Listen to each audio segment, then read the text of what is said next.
পারে না। কথা বলেন ঠিক কিনা? একটা সময় আমাদের বুকের মধ্যে রক্তের খরছটা বয়ে যেত, তবু আমরা কাউকে কিছু বলতে, কথা বলেন না কেন, বলতে। কিন্তু পাঞ্জেরি রাত পোহাবার কত দেরি, এ জাতি আর কতকাল ঘুমিয়ে থাকবে? তাই তো রংপুরের আবু সাহিদ এবং মুগ্ধর মতন একদল তরুণেরা, স্কুল কলেজ পড়ুয়া ছেলেগুলো, তারা ওই কবির কবিতায় অনুযায়ী জাগ্রত হয়ে বলেছিলাম, আমরা যদি না জাগি মা কেমনে সকাল হবে, তোমার ছেলে উঠলে মাগো রাত হবে। তবে আবু সাহিদ মুক্ত জাগ্রত হয়েছেন, এদেশের তামাম ছেলেরা জাগ্রত হয়েছে। স্বৈরাচারের পতন ঘটিয়ে একটি উন্মুক্ত পরিবেশ আমাদের তৈরি করে দিয়েছে। কথা বলে ঠিক কিনা?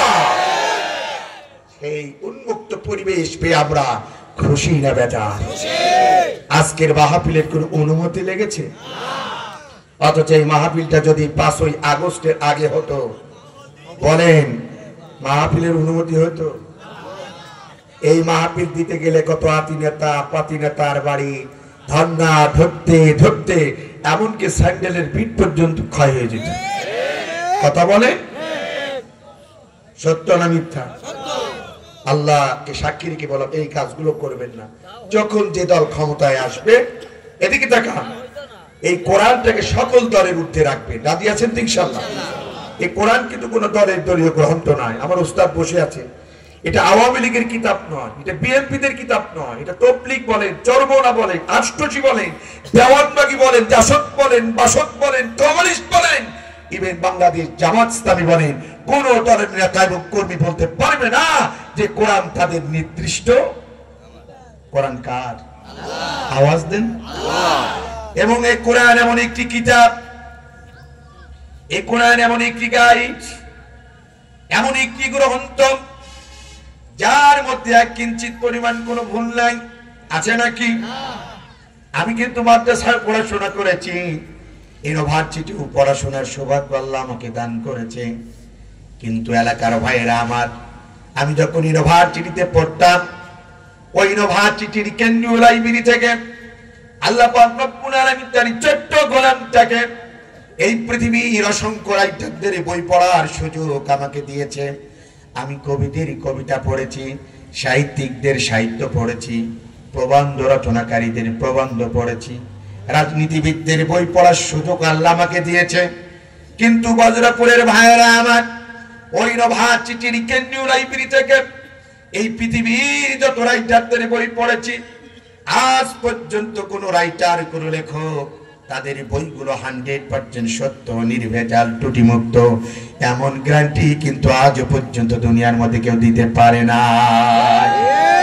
বরং এই দুনিয়ার যত রাইটারদের বই পড়েছি, অধিকাংশ রাইটার গুলো তাদের বইগুলো শেষের দিকে সুন্দর করে লিখে দেয়, ও দুনিয়ার মানুষেরা, আমাদের লেখা বইগুলো পড়তে গিয়ে যদি তোমরা কোনো একটি জায়গায় ভুল দেখতে পাও, পৃথিবীর কেউ যদি তোমরা ধরাই দিতে পারো, তাহলে আমাদের বইগুলো আমরা সংশোধন করে নেব, সংস্কার করে নেব, শুধরে নেব।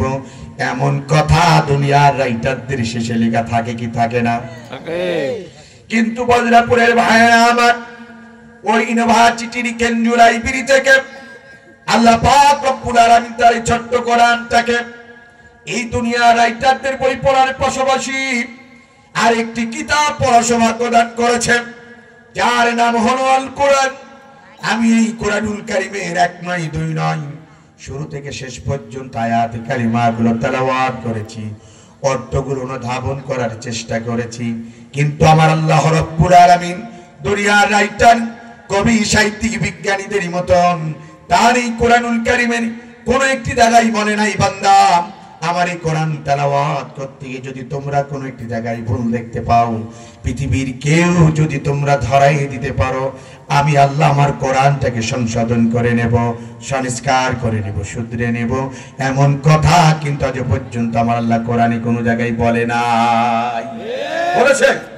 বরং আমার আল্লাহ জানে মানুষ বড় চালাক, যার কারণে এই কোরআনুল কারীম নাজিল করার শুরু লাগলেন আজ থেকে 1450 বছর আগে। গোটা পৃথিবীর বিজ্ঞানী, কবি, সাহিত্যিক, রাজনীতিবিদদের জন্য তিনি ওপেন চ্যালেঞ্জ ছুড়ে বললেন, যালিকাল কিতাব লা রাইবা ফি, এই কোরআন হচ্ছে সেই কিতাব, এই কোরআন হচ্ছে সেই গ্রন্থ যার শুরু থেকে শেষ পর্যন্ত কোন একটি জায়গায় এক ইঞ্চি পরিমাণ ভুল কিয়ামত পর্যন্ত কোন মানুষ চেষ্টা করে দেখাতে পারবে না। সুবহানাল্লাহ বলেন।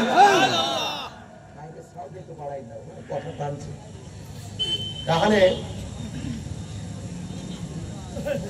এই কোরআন একটা নির্ভেজাল কিতাব, ত্রুটিমুক্ত কিতাব, এতটুকু বিশ্বাস কি আছে না নাই? তাহলে যেটা নির্ভেজাল ত্রুটিমুক্ত সেই কিতাবের আলোচনা আমরা শুনবো ইনশাআল্লাহ।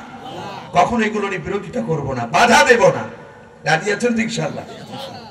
কিন্তু যারা বাধা দিয়েছেন হয়তো বা এখনো এই দেশে আছে, তওবা করেন, আল্লাহর কাছে তওবা করেন।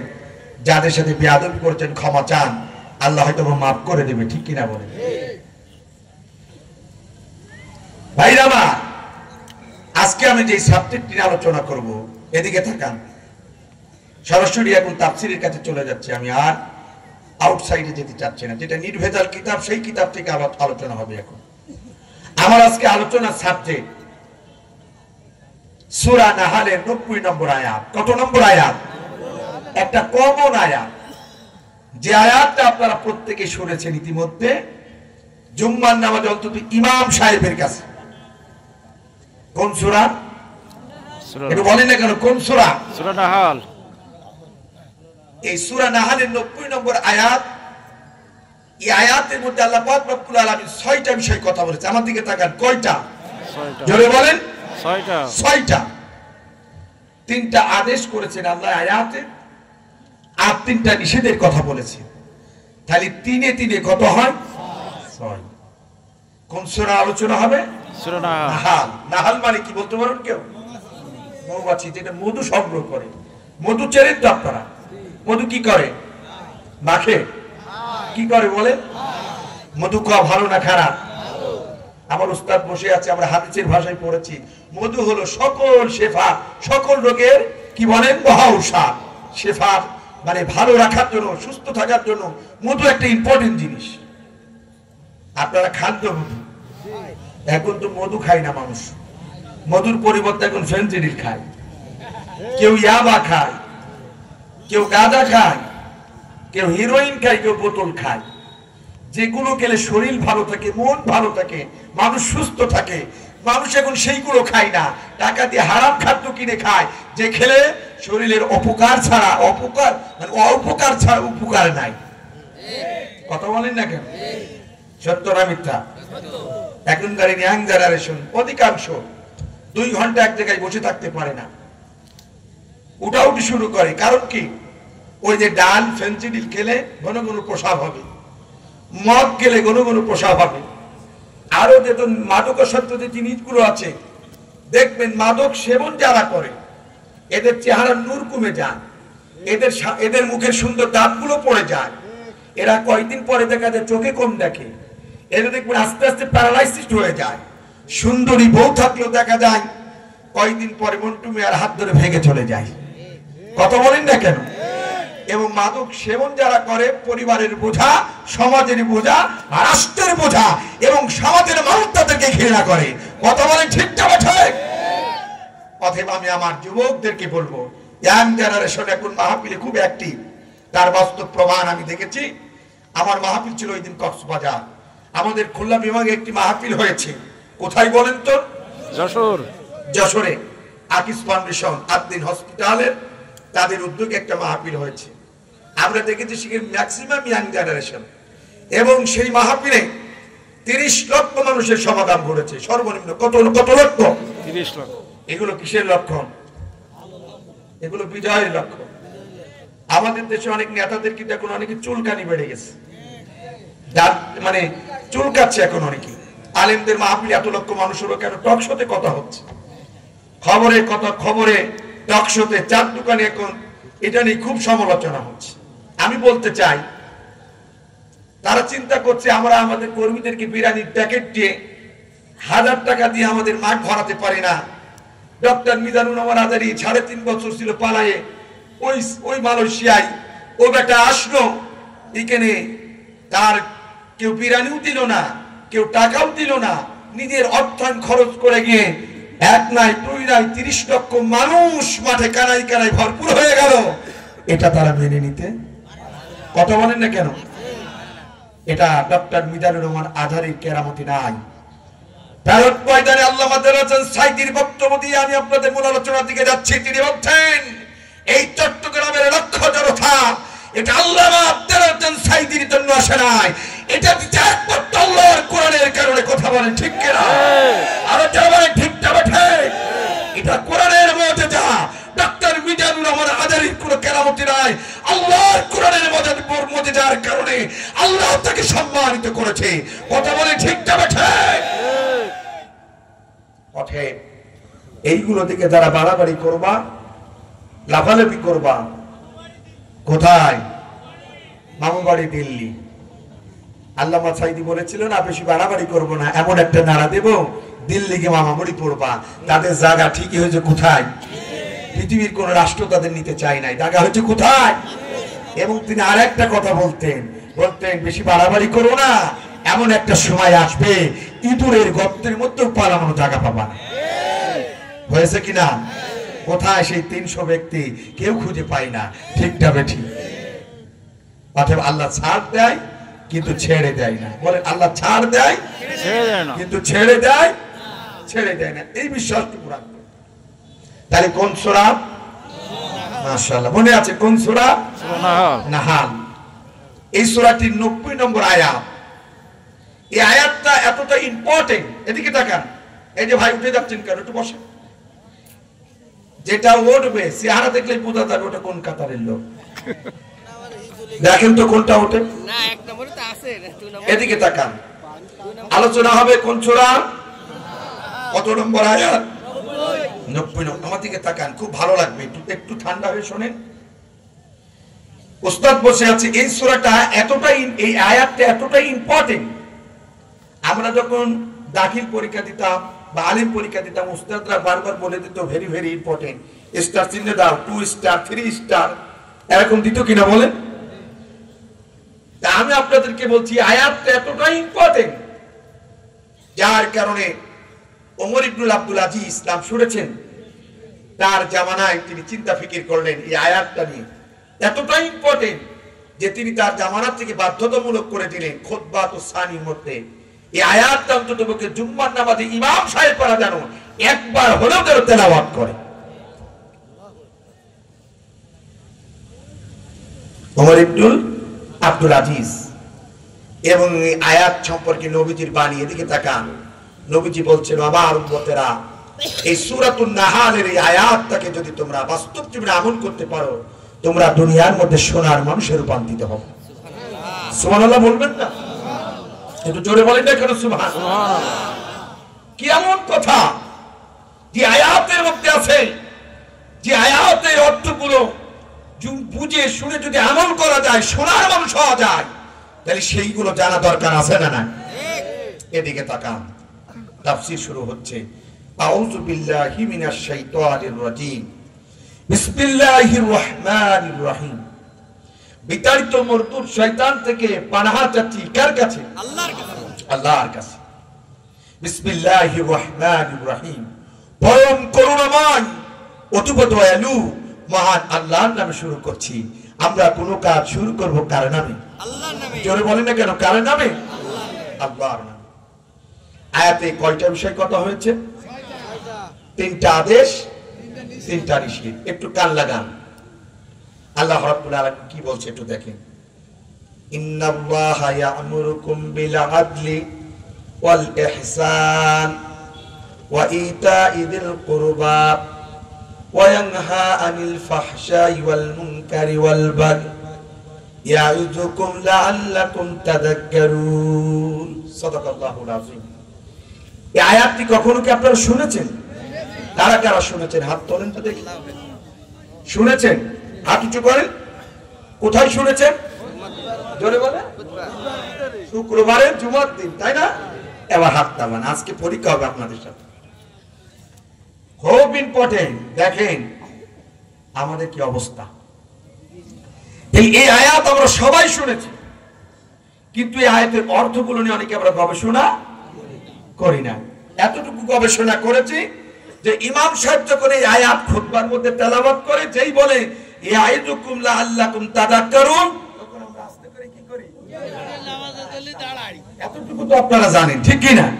তখন এতটুকু বুঝেছেন যে এই আয়াত যখন ইমাম সাহেব তেলাওয়াত করে, যেই বলে ইয়াইদুকুম লাআল্লাকুম তাযাক্কারুন, রহিম চাচা করিম চাচা তো বুঝুক আর না বুঝুক কি করে? এই জোরে বলেন কি করে? উঠে দাঁড়া। এইটা আমাদের বাংলাদেশের লোক এতটুকু বোঝে।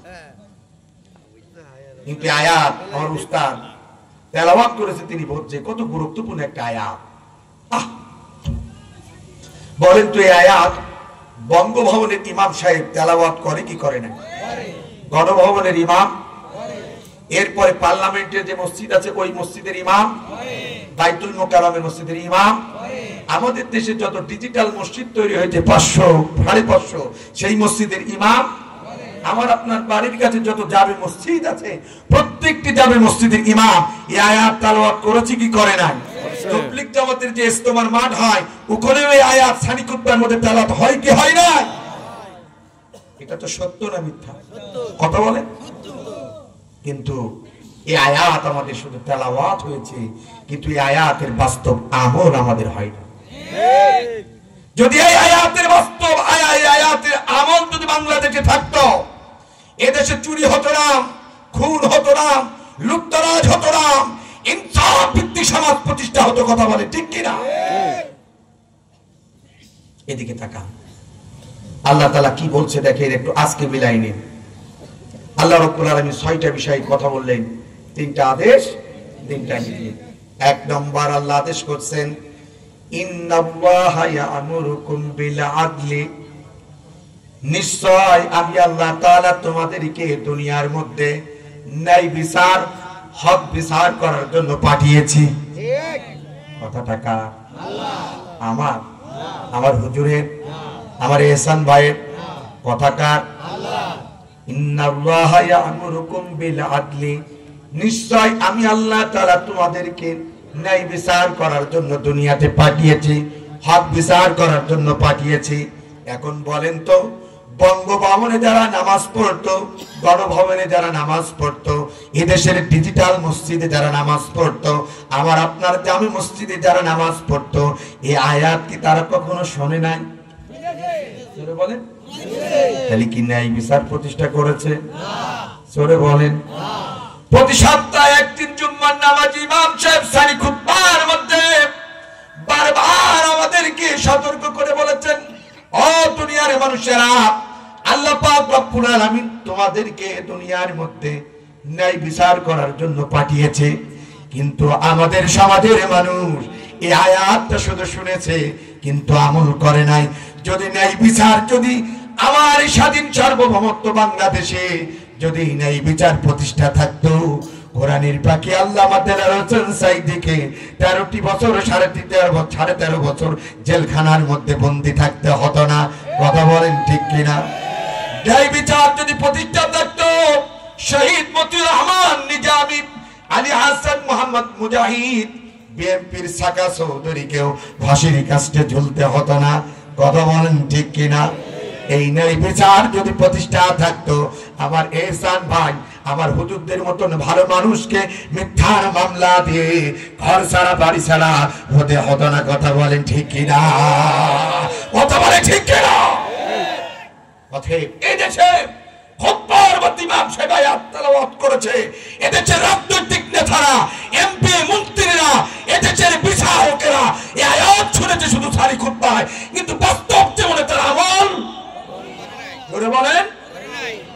অথচ আল্লাহ পাক রব্বুল আলামিন জানে এই পাবলিক ক্ষমতার মস্তদে বসে তারা ক্ষমতার অপব্যবহার করবে, মানুষের প্রতি জুলুম করবে, অবিচার করবে, যেন এই মানুষগুলো কিয়ামতের ময়দানে আমার সামনে কোনো অজুহাত দাঁড় করাতে না পারে যে আল্লাহ তুমি তো আমাদেরকে ন্যায় বিচার সম্পর্কে কোনো সতর্কতা করো নাই, এই বিষয়ে কোনো আইন জারি করো নাই, আমাদেরকে নসিহত করো নাই।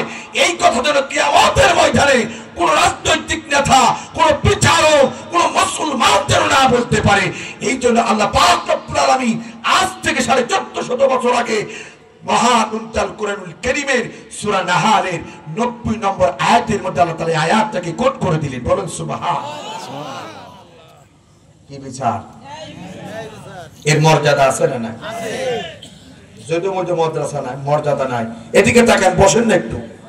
আমার উস্তাদ তিনি জানেন কিয়ামতের ময়দানে যেদিন মাথার উপরে 1 বিঘা সূর্যটা যখন মাথার 1 বিঘা উপরে আসবে, মাটিগুলো তামা হয়ে যাবে, মানুষগুলো দিক বিদিক ভেবে ছোটাছুটি করবে, মানুষের মাথার মগজগুলো টকবক টকবক করে যখন ফুটবে, ও বজরাপুরের ভাইয়েরা, কোথাও শান্তি নাই, কোথাও ছায়া নাই, পাগলের মতন ছোটাছুটি করবে। ঠিক ওই মুহূর্তে আল্লাহ পাক রব্বুল আলামিন পৃথিবীর মধ্যে একটা ছায়া তিনি দান করবেন। সেটা হলো আল্লাহ পাক রব্বুল আলামিনের আরশে আজিমের ছায়া। আর আল্লাহর আরশে আজিমের ছায়ার নিচে আল্লাহর নবী বলছেন 7 শ্রেণীর মানুষ সেদিন স্থান পাবে। জোরে বলেন কয় শ্রেণী? 7 শ্রেণী। জোরে বলেন 7 শ্রেণী। এদের মধ্যে 1 নাম্বার নবীজি বলছেন ইমামুল আদিল, যারা দুনিয়ার মধ্যে ন্যায় বিচার করবে, হক বিচার করবে, সত্য বিচার করবে। আল্লাহ পাক রব্বুল আলামিন কিয়ামতের দিন তার আরশে আজিমের নিচে সবার আগে তাদেরকে ছায়া দান করবে। সুবহানাল্লাহ। তাহলে এদের মর্যাদা কম না বেশি? শুধু তাই নয়, নবীজি বলছেন তাদের জন্য থাকবে নূরের মেম্বার। আল্লাহু আকবার বলেন। আল্লাহর আরশে আজিমের পাশে ন্যায় বিচারকদেরকে আল্লাহ তাআলা স্পেশাল সিংহাসন দেবে, নূরের মেম্বার বানাবে, সেই মেম্বারের মধ্যে তাদের বসার সুযোগ দান করবে। শুধু তাই নয়, আমার নবী বলতেন, ও দুনিয়ার মানুষেরা, এই পৃথিবীর মধ্যে যত মানুষ শাহাদাত বরণ করবে দিন বিজয়ের জন্য, যত মানুষ শহীদ হবে, এই পৃথিবীতে আল্লাহ পাক রব্বুল আলামিন যত নবী রাসূল প্রেরণ করেছে, সাহাবা আজমাইন আল্লাহ তাআলা প্রেরণ করেছে, যত সাহাবা আজমাইন, এরপরে শহীদ ব্যক্তি নবীরা যেই জান্নাতের মধ্যে থাকবে, নবীজি বলছেন কিয়ামতের ময়দানে যারা ন্যায় বিচার দুনিয়ার মধ্যে প্রতিষ্ঠিত করবে, আল্লাহ পাক রব্বুল আলামিন তাদেরকেও নবী রাসূল এবং শহীদদের সাথে জান্নাতের মধ্যে থাকার ব্যবস্থা করে দেবে। সুবহানাল্লাহ বলেন। তাহলে এর মর্যাদা আছে না নাই? কিন্তু আমাদের দেশে ন্যায় বিচার আছে। স্বাধীনতার 53টি বছর পার হয়ে যায়, আমাদের দেশে আছে হয় স্বজন প্রীতি, নাই দলীয়করণ, নাই আত্মীয়করণ। কথা কোন ঠিক কিনা? কথা বলেন। কি 3টা আছে, হয় স্বজন প্রীতি, নাই দলীয়করণ, নাই আত্মীয়করণ। এই স্বজন প্রীতি আর দলীয়করণ, আত্মীয় করার কারণে স্বাধীনতার 53টি বছর পার হয়ে যায়, সোনার বাংলাদেশে এখনো পর্যন্ত শান্তি পাওয়া যায় না। কথা বলেন। চোর যদি ধরা পড়ে, বলে স্যার গরু সহ ধরা পড়েছে, কই ওটা চেয়ারম্যানের ভাতিজা, গরু সহ ছেড়ে দাও। কথা কাট। স্যার অস্ত্র সহ ধরা পড়েছে, ওই এমপি সাহেবের ভাতিজা, ওর অস্ত্র সহ ছেড়ে দেওয়া হোক। কয় স্যার নারী সহ ধরা পড়েছে, কয় এটা হচ্ছে আবাদ দলের অমুক নেতা, ওর নারী সহ ছেড়ে দাও, ওর কোনো মামলা হবে না। কতক্ষণ ঠিক কিনা? জোরে বলেন ঠিক না বেটি? তার মানে আমাদের দেশে স্বাধীনতার 53টি বছর পার হয়ে যায়, ম্যাক্সিমাম হয় দলীয়করণ, নাই স্বজন প্রীতি, নাই আত্মীয়করণ, যার কারণে আজ পর্যন্ত বাংলাদেশের মানুষ কোনো শান্তির সুবাতাস খুঁজে পায় না। অথচ আল্লাহ পাক রব্বুল আলামিন জুম্মার নামাজের মধ্যে দেখেন, আল্লাহ পাক রব্বুল আলামিন সূরাতুন নাহলের 90 নম্বর আয়াতের মধ্যে স্পষ্ট ভাষায় তিনি বলে দিলেন, ইন্নাল্লাহা ইয়া'মুরুকুম বিল আদলি, নিশ্চয় আমি আল্লাহ তাআলা তোমাদেরকে দুনিয়ার মধ্যে ন্যায় বিচার করার জন্য পাঠিয়েছি, হক বিচার করার জন্য পাঠিয়েছি। কিন্তু আজ গোটা বাংলাদেশে যারা বিচারকের দায়িত্ব পালন করছে, এই কথাটা তারা শুধু শুনেছে, বাস্তব জীবনে আমল করে না। কথা বলেন না কেন? আপনাদের কি কষ্ট হচ্ছে? রাগ করছেন? এবার আমার দিকে তাকান। আমাদের নবী ছিলেন ইমামুল আদিল, তিনি ছিলেন ন্যায় বিচারক। কি বিচারক? এটা কি সত্য না মিথ্যা? বজরাপুরের ভাইরা আমার দিকে তাকান। নবীজির জামানায় আমার নবী কোরআন দিয়ে রাষ্ট্র পরিচালনা করতেন। কি দিয়ে? নবীজির জামানায় একজন সম্ভ্রান্ত পরিবারের মেয়ে, নাম নাম ছিল ফাতেমা মাখজুমিয়া। এই মেয়েটা চুরি করেছে, চুরি করার অপরাধে আল্লাহর নবীর কাছে বিচার গেছে যে ফাতেমা মাখজুমিয়া চুরি করেছে, নবীজি আপনি এর বিচার করে দেন। আমার দিকে তাকান, আল্লাহর নবী আখির জামানার পয়গম্বর বিচারের কাঠগড়ায় দাঁড় করালেন। প্রমাণিত হলো এই ফাতেমা মাখজুমিয়া চুরি করেছে। এখন বলেন, নবীজি যেহেতু কোরআন দিয়ে রাষ্ট্র পরিচালনা করত, কোরআনের মধ্যে চোরের বিধান আছে না নাই? আল্লাহ বললেন ওয়াসারিকু ওয়াসারিকাতু, চোর ছেলে হোক এবং মেয়ে হোক তাদের কি করে দাও? আওয়াজ দিয়ে বলেন, কি করে দাও? আল্লাহর নবী আখির জামানার পয়গম্বর, তার আদালতে প্রমাণিত হলো এই সম্ভ্রান্ত পরিবারের মেয়ে, টাকাওয়ালা পরিবারের মেয়ে, বংশীয় পরিবারের মেয়ে ফাতেমা চুরি করেছেন। এই চুরি করার অপরাধে তাকে হাত কেটে দেওয়া হোক। কি করে দেওয়া হোক? জোরে বলেন, হাত কেটে দেওয়া হোক। সাহাবীদের মধ্যে গুনগুন আওয়াজ শুরু হয়ে গেল। কি হলো? সাহাবীরা চিন্তা করলেন, এ তো অনেক টাকাওয়ালা পরিবারের মেয়ে, বংশীয় পরিবারের মেয়ে, তার যদি হাত কেটে দেওয়া হয় আমাদের আগামী দিনে দিন প্রচারের সমস্যা হতে পারে, আমাদের বিভিন্ন কাজের বিঘ্ন হতে পারে, আমাদের বিভিন্ন প্রশ্নের সম্মুখীন হতে পারে। এই জন্য কয়েকজন সাহাবী চিন্তা করলেন, এই ফাতেমা মাখজুমিয়ার হাত কাটা বাদ দিয়ে আল্লাহর নবী যদি কোনো হালকা শাস্তি দিয়ে যদি তার বিচার কার্যটা করত, আমাদের জন্য বড় ভালো হতো, আমাদের জন্য বড় কল্যাণ করা হতো। আল্লাহু আকবার বলবেন না? কিন্তু কোন সাহাবী নবীদের সামনে যাওয়ার সুযোগ ভয়তে পায় না। কিন্তু একজন সাহাবী, নবীজি তাকে খুব মহব্বত করতেন, ভালোবাসতেন। তার নাম ছিল উসামা ইবনে যায়েদ। কি নাম বললাম? Usama Ibne Zayed. সবাই উসামা ইবনে যায়েদকে ডাকছিলেন। ডাকতে বললেন, ও উসামা, আল্লাহর নবী তোমাকে খুব মহব্বত করে, স্নেহ করে, ভালোবাসেন। আমরা সাথীরা তোমাকে একটা দরখাস্ত নিয়ে নবীজির কাছে পাঠাতে চাই। ওসামা বলে, কি দরখাস্ত? বলে, আল্লাহর নবী আখিরি জামানার পয়গম্বরের আদালতে একটা সম্ভ্রান্ত পরিবারের মেয়ের বিচার হয়েছে, নাম হচ্ছে ফাতেমা মাখজুমিয়া। ও ওসামা, এই মেয়েটির হাত কাটার আদেশ করেছে নবীজি।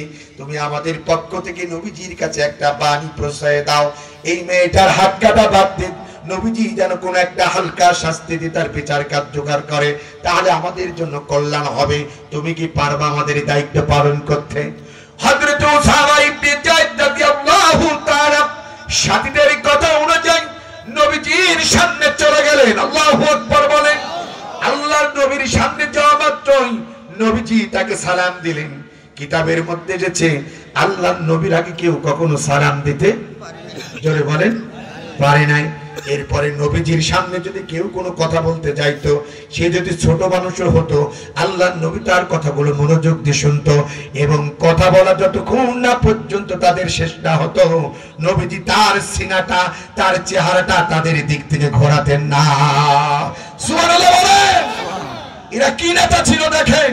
আর আমাদের দেশের নেতা দেখেন, কেউ যদি চেয়ারম্যান বানায়, দাবি দাবা নিয়ে যদি কর্মীরা তার বাড়িতে যেতে চায়, আগেই দেখা যায় সামসারা বাড়ির বাইরে থেকে বলবে, এখন চেয়ারম্যান সাহেবের সাথে দেখা করার সময় নাই। আছে না নাই? এই কথা বলেন, আছে না নাই?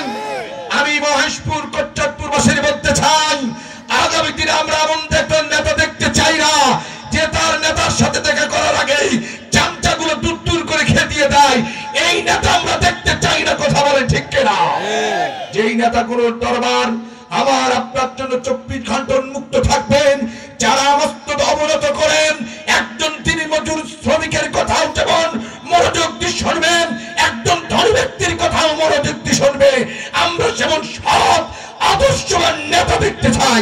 কথা বলেন ঠিক যাবে ঠিক? আমার ভাইরা আমার, নবী করিম সাল্লাল্লাহু আলাইহি সাল্লাম উসামা ইবনে যায়েদকে সালাম দিলেন। ওয়াজ মনে আছে? উসামা সালামের জবাব দিলেন। এরপরে নবীজি বলছেন, উসামা কোনো কথা বলবা নাকি? বলেন, ইয়া রাসূলুল্লাহ, একটা কথা নিয়ে এসেছি আমাদের সাথীদের মধ্য থেকে আপনার কাছে প্রস্তাবনা দেওয়ার জন্য। নবীজি বলছে, বলো তুমি কি বলতে চাও? উসামা ইবনে যায়েদ বলছেন, ইয়া রাসূলুল্লাহ, আপনার আদালতে একটা মেয়ের বিচার হয়েছে, নাম হলো ফাতেমা মাখজুমিয়া।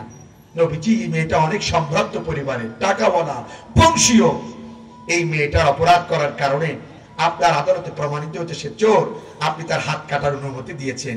নবী গো, যদি তার হাত কাটা বাদ দিয়ে যদি কোনো একটা হালকা শাস্তি দিয়ে তার বিচার কার্যকারিতা করা যেত আমাদের জন্য ভালো হতো।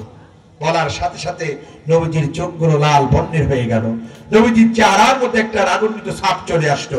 আল্লাহর নবী ডাকতে বলেন, উসামা তুমি কি জানো না এই পৃথিবীতে আল্লাহ পাক রব্বুল আলামিন যত নবী রাসূলকে প্রেরণ করেছে, অনেক নবী রাসূল কওমের লোকেরা তাদের কিতাবের মধ্যে অনেক রদবদল করেছে। যেমন তাওরাত, যেমন ইনজিল নামক কিতাব, এখানে ধর্ষণের শাস্তি ছিল, কেউ যদি বিবাহিত হয় তাকে পাথর নিক্ষেপ করে সংসার করবা।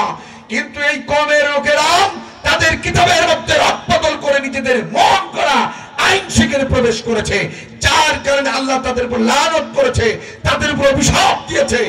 ওসামা তুমি কি চাও আমি নবীর উপরে আল্লাহ পাক রব্বুল আলামিন সেই গজব, আমার উপরে সেই লানত বর্ষণ করুক, এটা কি তুমি কি চাও?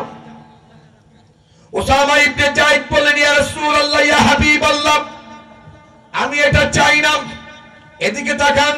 তখন নবীজি ডাকতে বলেন, ওসামা তাহলে তুমি শুনে রাখো, আজ সম্ভ্রান্ত পরিবারের মেয়ে ফাতেমায়ে মাখজুমিয়া কেন, আজ আমি মুহাম্মদ বিনতে ফাতেমা, আমি মুহাম্মদ বিনতে ফাতেমা, আজ আমার মেয়ে ফাতেমাও যদি চুরি করত আর আমার আদালতে যদি প্রমাণিত হতো, আমি মুহাম্মদ সাল্লাল্লাহু আলাইহি সাল্লাম ওই হাত কাটার আইন থেকে আমি পিছু পাও হতে পারতাম না। সুবহানাল্লাহ।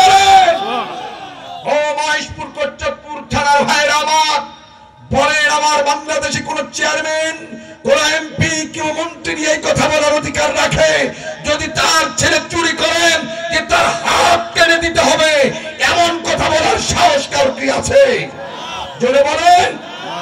আরো বরঞ্চ চোরকে কেমনে বাঁচানো যায়, তাকে কেমনে করে আগামী দিনে প্রমোশন দেওয়া যায়, তার গদির পরিবর্তন করা যায়, আরো বরঞ্চ তাকে ফুলের মালা গলায় দিয়ে রাজপথে মিছিল দিয়ে নিয়ে আসা হয়।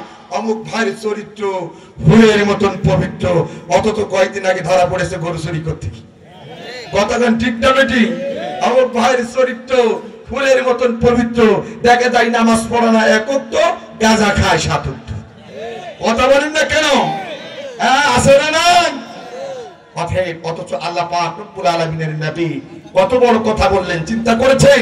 তিনি বলছেন, উসামা তুমি শুনে রাখো, আজ আমার মেয়ে ফাতেমাও যদি চুরি করত, আমি মুহাম্মদ সাল্লাল্লাহু আলাইহি সাল্লাম তার হাত কাটা থেকে 1 কিঞ্চিত পরিমাণ পিছু পা হতে পারতাম। ইনারা ছিলেন ইমামুল আদিল, ন্যায় বিচারক। অথচ আল্লাহ পাক রব্বুল আলামিন কোরআনুল কারীমের সূরা নাহলের 90 নম্বর আয়াতের মধ্যে এই কথাটি স্পষ্ট ভাষায় বর্ণনা করেছে। জুম্মার নামাজ পড়ার পরেও, এই আয়াত শোনার পরেও আমাদের দেশে কি ন্যায় বিচার আছে? 90 থেকে 95% মুসলমানের দেশে এদেশের বিচারক করে যে রায় দেয়, কুত্তাও ভয় পায় না, জানি কখন আমার যাবজ্জীবন কারাদণ্ড দেয়। কথা বলেন না কেন? কুত্তাও ভয় পায়। অনেকেই বলতে পারেন হুজুর নবীদের বিষয় ভিন্ন, সাহাবীরা কি ন্যায় বিচার করেছে একটু বলেন? সাহাবীরাও ন্যায় বিচার করেছেন। আমার দিকে তাকান, বলেন তো মুসলমানদের খলিফা কয়টা ছিল? একজন ছিল হযরত আবু বকর, একজনের নাম ছিল হযরত ওমর, একজনের নাম ছিল হযরত আলী, আর একজনের নাম ছিল হযরত জিন্নুরাইন, হযরত উসমান জিন্নুরাইন রাদিয়াল্লাহু তাআলা। তাহলে মুসলমানদের খলিফা কয়টা?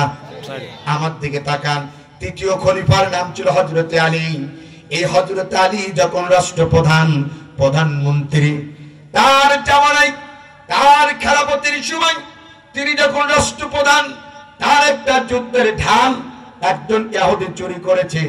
হযরত আলী জানতে পেরেছেন অমুক ইহুদি তার বাড়ি থেকে যুদ্ধের ঢালটা চুরি করেছে। এখন হযরত আলী চিন্তা করলেন, এই যুদ্ধের ঢালটা যদি আমি জোর করে তার বাড়ি থেকে এখন আনি, মানুষ লোকে আমাকে বলবে আলী ক্ষমতা পেয়ে অপব্যবহার করছে বা পরের সম্পদ জোর করে লুণ্ঠন করছে। কথা বলেন ঠিক কিনা? হযরত আলী রাদিয়াল্লাহু তাআলা যুদ্ধের ঢাল যে ইহুদি চুরি করেছে, এই ব্যক্তির জন্য তিনি চলে গেলেন প্রধান বিচারপতির কাছে। তার জামানায় তিনি প্রধান বিচারপতি ছিলেন, তার নাম ছিল কাজী ইসরাহি। কি নাম বললাম? গাজী ইসরাহিম। ইনি ছিলেন হযরতে আলী রাদিয়াল্লাহু তাআলার জামানায় প্রধান বিচারপতি। হযরতে আলী গেলেন, সালাম দিলেন, এরপরে ডাক দিয়ে বললেন, প্রধান বিচারপতি ভাই গাজী ইসরাহিম, অমুক যুদ্ধের একটা ঢাল একজন ইহুদি চুরি করেছে, আপনি আমার বিচার করে দিন। কি করে দিন? বিচার করে দিন। গাজী ইসরাহিম বললেন, বিচার করতে পারি, শর্ত আছে। জোরে বলেন, কি আছে? এদিকে শিক্ষণীয় বিষয়। বিচার করতে পারি, কি আছে? শর্ত আছে। বলে, কি শর্ত? এই যুদ্ধের ঢালটা যে আপনার বাড়ি থেকে চুরি করেছে, এর কি কোনো সত্য প্রমাণ আছে? এর কি কোনো সাক্ষী আছে? তার মানে ইসলামের দৃষ্টিতে সত্য সাক্ষী প্রমাণ না থাকলে সেই মামলা কাউন্ট করা। জোরে বলেন। কিন্তু আমরা এমন একটা দেশে বাস করি, এখন সত্য প্রমাণ করা লাগে না, সাক্ষীও থাকা লাগে না, মিথ্যা মামলা দেয়। গাড়ি পুরাই কালীগঞ্জে মামলা হয় আমার মহেশপুরবাসীর, কথাগান ঠিক কিনা? গাড়ি পোড়াই শিখেই দেয়, মামলা হয় আমাদের হুজুরদের নামে, কথাগান ঠিক কিনা? আরো জোরে বলেন, ঠিক না বেটি? আবার মামলার নাম কি? গায়েবী মামলা। জোরে বলেন, কি মামলা? এই কথা বলেন, কি মামলা? গায়েবী মামলা। হ্যাঁ, কচ্চরপুর মহেশপুরের ভাইরা, আমার আব্বা জান বয়সের লোক, আমার উস্তাদ এখানে বসে আছে। ইসলামের দৃষ্টিতে কোনো গায়েবী মামলা, কোনো মামলা নাই, এই বলে কোনো মামলা নাই। যারা বাংলাদেশের গায়েবী মামলার প্রত্যাবর্তক, যারা গায়েবী মামলার আবিষ্কারক, নবীজির ভাষায় তারা মুসলমান নাই, তারা হলো কাফের এবং তারা হলো ইসলামের চূড়ান্ত দুশমন। জোরে বলে, এই মিথ্যা গায়েবী মামলা দিয়ে আমার ঝিনাইদহবাসীকে, মহেশপুরবাসীকে ঘর ছাড়া করা হয়েছে, ব্যবসা প্রতিষ্ঠান থেকে বিতাড়িত করেছে, চাকরিচ্যুত করা হয়েছে। দিনের পর দিন তারা কলিজার টুকরা সন্তানকে দেখতে পারে নাই, মা বাবার খেদমত করে নাই, এমন খেদমত থেকে তাদেরকে বঞ্চিত করা হয়েছিল। কথা বলে ঠিক যাবে? তারা কোথায়? তারা কোথায় বলেন না কেন? কোথায় পালাইছে? কেন পালাইলে বাবা? তোমরা তো মাইক্রোফোন পেয়ে বড় বড় কথা বলতে, খেলা হবে। কি হবে? খেলা হবে। আমরা বলে হবে খেলা, কিন্তু প্লেয়ার কিন্তু খুঁজে পাইনি। কতক্ষণ দেখা খেলা হবে, হবে খেলা, ঠিক আছে, কিন্তু খেলা খেলতে গেলে এটা একটা ফুটবল মাঠ মনে হচ্ছে। বলেন তো, ফুটবল খেলতে গেলে একটু নিরপেক্ষ রেফারি লাগে কি লাগে না? কথা বলেন, সত্য বলেন। যারা কালাকে কালা বলবে না, যারা সাদাকে সাদা বলবে না, ওটা মুসলমান নাই, ওটা মুনাফিক। কথা বলেন ঠিক কিনা? ওটা কি ফেক? বলেন, ফুটবল খেলা খেলতে গেলে একজন নিরপেক্ষ রেফারি লাগে কি লাগে না? ক্রিকেট খেলতে গেলে একজন নিরপেক্ষ আম্পায়ার লাগে কি লাগে না? যদি নিরপেক্ষ আম্পায়ার এবং রেফারি না থাকে, ওটাকে খেলা বলে না। কথা বলেন ঠিক কিনা? যারা অতীতে আমাদের ভাইরা খেলা খেলতে চেয়েছিল, কিন্তু আমরা একটু নিরপেক্ষ আম্পায়ার পাই নাই। যদি এই বাংলাদেশে একটু নিরপেক্ষ আম্পায়ার রেফারি থাকতো, আল্লাহর জাতের কসম করে বলছি, ও স্বৈরাচার 17.5 বছর কেন 17 সেকেন্ড তো বাংলাদেশে টিকে থাকতে পারতো না। কথা বলে ঠিক যাবে? ঠিক। কিন্তু আমরা দেখেছি খেলা খেলার ডাক দিয়ে আগেই পুলিশ, আগেই র্যাব, আগেই বিজেপি, আগেই অমুক, আগেই তমুকদের নিয়ে হাজির করত। কথা বলেন না কেন? আছে না নাই? আল্লাহ ছাড় দেয়, কিন্তু ছেড়ে দেয় বাড়াবাড়ি করা যাবে না। যাবে না? রাগ করছেন নাকি আপনারা? ওয়াজ মনে আছে? মুসলমান ভাইরা আমার, আল্লাহ পাক রব্বুল আলামিন সূরা নাহলের 90 নম্বর আয়াতে প্রথম বললেন, দুনিয়ার মানুষেরা, আমি তোমাদেরকে কি বিচার করার জন্য পাঠিয়েছি? এই জোরে বলেন, এই ন্যায় বিচার আমাদের দেশে আছে। এর জন্য কি দরকার জানেন? কোরআন দরকার। ন্যায় বিচারের ভালো মানুষ শুধু থাকলে হবে না। এই জন্য দেশের ইসলামপন্থী মানুষের একটা স্লোগান দেখছে, সব সমস্যার সমাধান। জোরে বলেন, সব সমস্যার সমাধান আল্লাহর আইন চাই।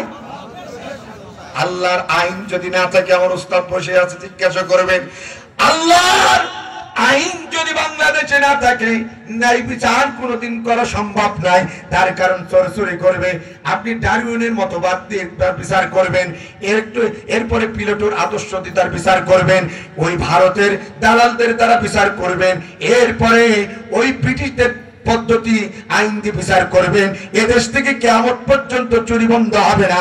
আর কোরআনের বিধান অনুযায়ী একজন চোরের যদি হাত কাটেন, আর বাংলাদেশে যত টেলিভিশন আছে, Baishakhi, NTV, channel I, Diganta, 71 television, 18 news, 18 Bangla সহ আর যত জাতীয় পত্রিকায় আছে, এই চুরি করার দৃশ্য যদি কয়েক মিনিট খবরের মধ্যে দেখানো যায়, পত্রিকার হেডলাইনে যদি উল্লেখ করে দেওয়া যায় যে বাংলাদেশে একজন চোর ধরা পড়েছে, কোরআন দিয়ে তার বিচার হয়েছে হাত কাটা, আমার মনে হয় বাংলাদেশের চুরি করা তো দূরের কথা, মানুষের মধ্যে চুরি করার স্বপ্নও তাদের হৃদয়ের মধ্যে কোনোদিন জাগবে না।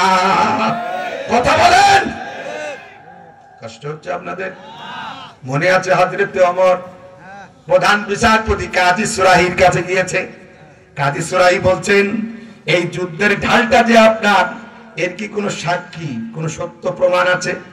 প্রধান বিচারপতি কাজী সুরাহি বলার সাথে সাথে হযরত আলী ডাকতে বলছে, ভাই এর সাক্ষী এবং আমার কাছে আছে, সত্যতা প্রমাণ আছে। তখন প্রধান বিচারপতি কাজী সুরাহি বলছে, তাহলে একটা মামলা করেন। মামলা করা হলো, নির্দিষ্ট একটা তারিখ দিলেন, ওই তারিখে তাকে আসার জন্য বললেন এবং ইহুদিকেও তিনি ধরে আনলেন। হযরতে আলী হাজির, প্রধান বিচারপতি কাজী সুরাহি মাঝখানে বসা, ডান দিকে হযরতে আলী, বাম দিকে সেই ইহুদিকে দাঁড় করাই দিয়ে এবার প্রধান বিচারপতি বলতেছে, দেখবেন আমাদের দেশে বাদী আর বিবাদী যখন দুই সাইডে থাকে, তাদের কোন একটা ল্যাম্পিলেটে লেখা থাকে, যাহা বলিব সত্য বলিব, সত্য বই বলেন না কেন, সত্য বই মিথ্যা বলিব না। কিন্তু আমরা এমন একটা দেশে বাস করি, ওটা পড়ানোর সাথে সাথে আমাদের দেশে মিথ্যা দিয়ে আদালত শুরু হয়। কথা বলেন। প্রধান বিচারপতি কাজী সুরাহি ডাকতে বলছেন, ভাই এই যুদ্ধের ঢালটা যে আপনার, এর কি কোনো সাক্ষী আছে? হাত উঁচু করে বললেন, হ্যাঁ আছে। কে সেই সাক্ষী? হযরতে আলী দাঁড়িয়ে বললেন, আমার ছেলে হযরতে হাসান জানে এই যুদ্ধের ঢালটা আমার। 1 নম্বর সাক্ষী হচ্ছে আমার ছেলে হযরতে হাসান। হযরতে আলী ডাকতে বললেন, আমার ছেলে হাসান। প্রধান বিচারপতি কাজী সুরাহি ডাকতে বললেন, আপনার ছেলে হাসানকে আমি সাক্ষী হিসাবে মানতে পারবো না। 2 নম্বর ডাকতে বললেন, ও ভাই আলী, এই যুদ্ধের ঢালটা যে আপনার, এটার কি কোনো প্রমাণ আছে, আর কোনো সাক্ষী আছে? বলে, হ্যাঁ। কে সেই সাক্ষী? হযরত আলী রাদিয়াল্লাহু তাআলা ডাকতে বললেন, আমার একটা আজাদ গোলাম আছে, সে জানে এই যুদ্ধের ঢালটা আমার। প্রধান বিচারপতি কাজী সুরাহি বললেন, এই যুদ্ধের ঢালটা যে আপনার, আপনার নিজস্ব আজাদ গোলাম সাক্ষী, এই সাক্ষীও আমি। এইগুলো বাদে কি আর কোনো সাক্ষী আছে? হযরত আলী ডাকতে বললেন, এই 2 জন বাদে আমার হাতে আর কোনো সাক্ষী নাই। সাথে সাথে প্রধান বিচারপতি কাজী সুরাহি ডাকতে বললেন, ভাই গো, আপনি যতই রাষ্ট্রপ্রধান হন না কেন, আমি আপনার যতই নিয়োগপ্রাপ্ত প্রধান বিচারপতি হই না কেন, ইসলামের দৃষ্টিতে 3 জন সাক্ষী সমর্থ সঠিকভাবে উপস্থাপন না করতে পারার কারণে এই যুদ্ধের ঢালটা প্রমাণিত হয়েছে এটা আপনার নাম, এটা এই ইহুদির। আমি ইহুদির দিকে এই রায়টা দিতে চাই। আমাদের দেশে কোন প্রধান বিচারপতির বাপের সাহস হবে? যদি রাষ্ট্রপ্রধান মামলা দায়ের করে, সাহস হবে তার এগেনস্টে মামলা দেওয়া? আমরা অতীতে দেখেছি, শুধু একটু সড়ক সংশোধনের একটা রায় শুধু একটু উল্টাপাল্টা করতে চেয়েছিল এদের একজন হিন্দু বিচারপতি, নাম ছিল এসকে সিনহা। মনে আছে? এই জোরে বলেন, মনে আছে? শুধু একটা রায় আওয়ামী লীগের বিরুদ্ধে দিতে গিয়েছিল, তাদের বিরুদ্ধে দেওয়ার যেই রায়, এই রায়টা দেবে রাতারাতি, আপনারা জানেন কিনা জানি না, তাকে পাগল বানিয়ে শাহজালাল এয়ারপোর্ট থেকে সিঙ্গাপুরে পাঠিয়েছিল। কথা বলেন ঠিক না ঠিক? অতএব পৃথিবীর কোন স্বৈরাচার তাদের এগেনস্টে কোন রাজ গেলে মেনে নিতে পারে? অথচ ইসলামী মূল্যবোধে ব্যক্তিত্ব মানুষগুলো, তাদেরকে ইসলাম এটাই শিক্ষা দিয়েছে, যদি তাদের এগেনস্টেও যদি বিচার ব্যবস্থা রায় চলে যায়, সে যদি রাষ্ট্রপ্রধান হয়, তবু তাকে মেনে নিতে, জোরে বলেন, মেনে নিতে। প্রধান বিচারপতি কাজী সুরাই যেইটা বললেন, ভাই আলী, এই যুদ্ধের ঢালটা আপনার না, এটাই প্রমাণিত হয়েছে, আমি ইহুদির দিকে রায়টা দিয়ে দিলাম। ইহুদি খুশি হয়ে যুদ্ধের ঢালটা পেয়ে আদালত থেকে বের হয়ে যায়। আর হযরতে আলী রাদিয়াল্লাহু তাআলা আদালত থেকে বের হয়ে যায়। এবার ওই ইহুদি হযরত আলী রাদিয়াল্লাহু তাআলা যে রাস্তা দিয়ে হেঁটে যায়, পেছন দিক থেকে ডাকতে বলে, ভাই আলী একটু দাঁড়াও। হযরত আলী থমকে দাঁড়িয়ে যায়, পেছনের দিকে তাকিয়ে দেখে সেই ইহুদি যে তার যুদ্ধের ঢালটা চুরি করেছে, ঢাল হাতে দাঁড়ানো।